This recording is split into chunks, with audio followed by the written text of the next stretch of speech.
വൈപ്പിൻകരക്കാരുടെ ചിരകാല സ്വപ്നമായ ഗോശ്രീ ബസ്സുകളുടെ നഗരപ്രവേശനം സാധ്യമാക്കിക്കൊണ്ട് ഗതാഗത മന്ത്രി ഗണേഷ് കുമാർ ആദ്യ യാത്ര ഫ്ളാഗ് ഓഫ് ചെയ്തു.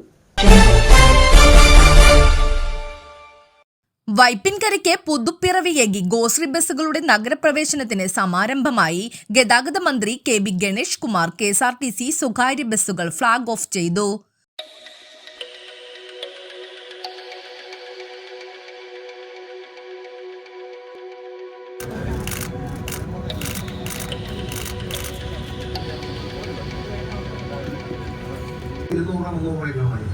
ഒരു ദിവസമേ സർക്കാർ ജീവനക്കാർക്കാണ് കൊടുക്കുന്നത്. അപ്പൊ എന്ത് പറഞ്ഞു? ഞാൻ പറഞ്ഞു രാവിലെ 7:30 ട്രെയിൻ വരുമ്പോൾ അല്ലെങ്കിൽ 8:30 ട്രെയിൻ വരുമ്പോൾ ട്രെയിൻ ഇടണം, ബസ് ഇടണമെന്ന് പറഞ്ഞു. ആ ഉദ്യോഗസ്ഥൻ എന്ന് പറഞ്ഞു, സാറേ ഇതൊക്കെ പണ്ടേ ഇട്ടാ സാറേ, എല്ലാം പരാജയപ്പെട്ടു, ആരുമില്ല.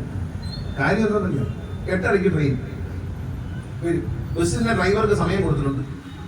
ഇവിടെ സർവീസ് ആരംഭിക്കുന്ന 10 KSRTC ബസ്സുകളിൽ കാര്യങ്ങൾ നേരെയായി നടന്നാൽ അത് 25 ഉയർത്തുമെന്നും അത്യാധുനിക നിലയിലുള്ള ബസ്സുകൾ വൈകാതെ നിരത്തുകളിൽ വ്യാപകമാകുമെന്നും അത് ലാഭം കൊണ്ടുവരുമെന്നും മന്ത്രി ഗണേഷ് കുമാർ പറഞ്ഞു. KN ഉണ്ണികൃഷ്ണൻ MLA അധ്യക്ഷനായി. തീരുമാനങ്ങൾ അദ്ദേഹമാണ് കൈക്കൊണ്ടത്.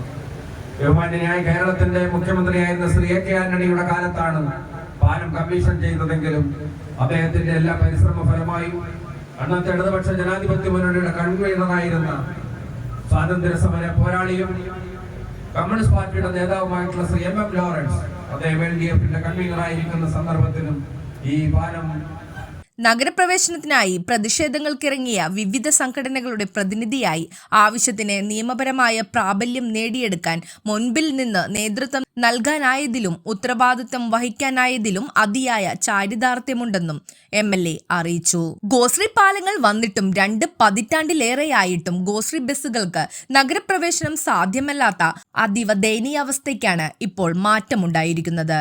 ബ്ലോക്ക് പ്രസിഡന്റുമാരായ തുളസി സോമൻ, സരിത സനൽ എന്നിവർ മുഖ്യാതിഥികളായി. പഞ്ചായത്ത് പ്രസിഡന്റുമാരായ Rasikala Priyaraj, Mini Raju, Aseena Abdul Salam, Mary Vincent, Ramani Ajayan, VS Akbar, Nibin KS, ജില്ലാ പഞ്ചായത്ത് അംഗം advocate MB Shiny, KSRTC chief traffic officer TA Ubaid, എഡ്രക് president Ranganath Prabhu, CPIM area secretary AP Prinil, Congress എസിന്റെ ജെയ്സൺ ജോസഫ്, കേരള കോൺഗ്രസ് ബിയുടെ TK കുഞ്ഞപ്പൻ, കേരള കോൺഗ്രസ് എമ്മിന്റെ Jaison Joseph, FRAG president advocate VP Sabu, PN Sunilkumar എന്നിവർ പ്രസംഗിച്ചു.